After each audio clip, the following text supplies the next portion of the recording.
Hi, commercial property investors in Australia. In this video, we're going to be talking about the one question I get asked constantly on every call that I do with my commercial property investors. We're going to get straight into it. So if you've got the borrowing power to buy a $3 million commercial property, every single time I get asked the question, should I be buying one $3 million property or three $1 million properties? And let's use me as an example. Let's talk about the sweet spot. What is the sweet spot in the commercial space? Well, super funds and REITs, they don't really look at much stuff under $10 million because it doesn't move the needle for them.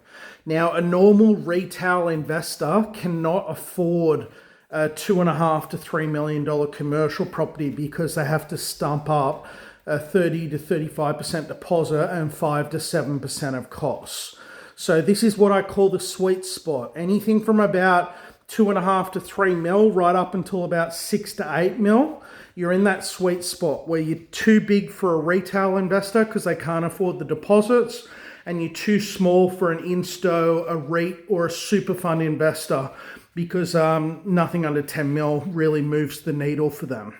So for me personally, when I bought my 3.8 mil commercial, my super cheap auto and my pet barn, it's got 5 and 7 year leases on a 6% net yield. Now, I took out a lease stock loan to get my particular property.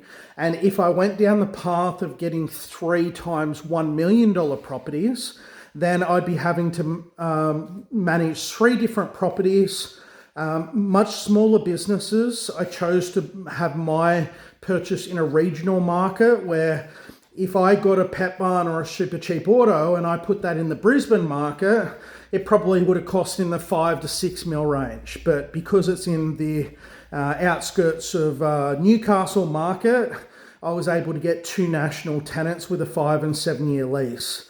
Now, what a lot of people won't tell you is a lot of these properties are running off a 2 to 3 year rolling facility for the loan, which means that they do lease checks and valuation checks and also borrowing power checks at different stages. So if you're managing 3 smaller purchases with shorter leases, it's a lot harder to manage your first period of holding the property. And when we're talking about commercial, all of your risk is the first lease renewal. That's where the majority of your risk is. So as long as you can de-risk yourself into that first event by stacking cash and not utilizing all of your cash. So if your tenant leaves, you're in a better spot where you can maintain your payments while another tenant gets found. All right, for me, it's a little bit more of a sit and forget. I want to sleep well at night. I want my marriage to stay intact. I don't want any problems. And look, me personally, I think we might have 1, 2, or 3 hard years in a recession. So I wanted to be able to get through that and to sleep well at night. So I chose to go through the big bopper route where I'm actually taking less risk because a lot of people, when they come into commercial, they want to do quick things. They want short leases, they want lease uplifts, and they want to build a mezzanine, and they want to take an active approach, when I'll probably start doing that on my second, my third, or my fourth property. But my first 1, 2, or 3 is probably going to be more set and forget, 3% rental increases a year. That's the kind of thing with long leases and national tenants, because that's what builds me up and that's what my base is. And then that means that I'm not going to blow up. And I'm looking to play this game for the next 50 plus years, not blow up in the first 2 to 4 years. So that's a little bit of food for thought. Every single client that we talk about these kind of things. And yeah, you do get some benefits from splitting up 3 $1 million properties. You could be in 3 different locations, so that spreads your risk. You could have 3 different tenant types, that spreads your risk a little bit as well.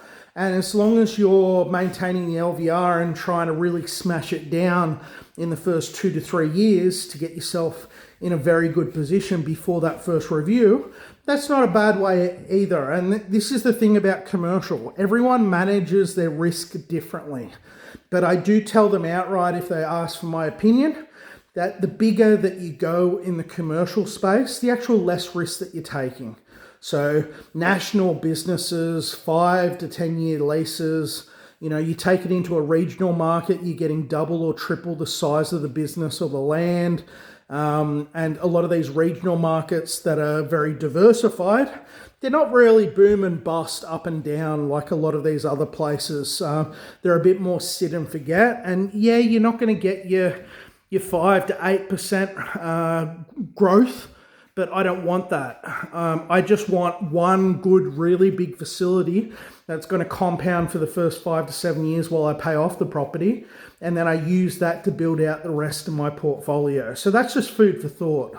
A lot of people are making really good money in the likes of Perth, Brisbane, and Sydney. And a lot of people are starting to buy down in Melbourne at the moment. And I really like main cities and the level of growth that you can have on some of these properties. But when you're coming into a 1 to 2 to 3 year recessionary period, sometimes a bit more stability with national tenants and longer leases helps me sleep a little bit better at night. So that's just food for thought. I hope these videos are giving you a lot of value, and we'll see you on the next one. Send me an email or a message if you need anything. All right then, bye.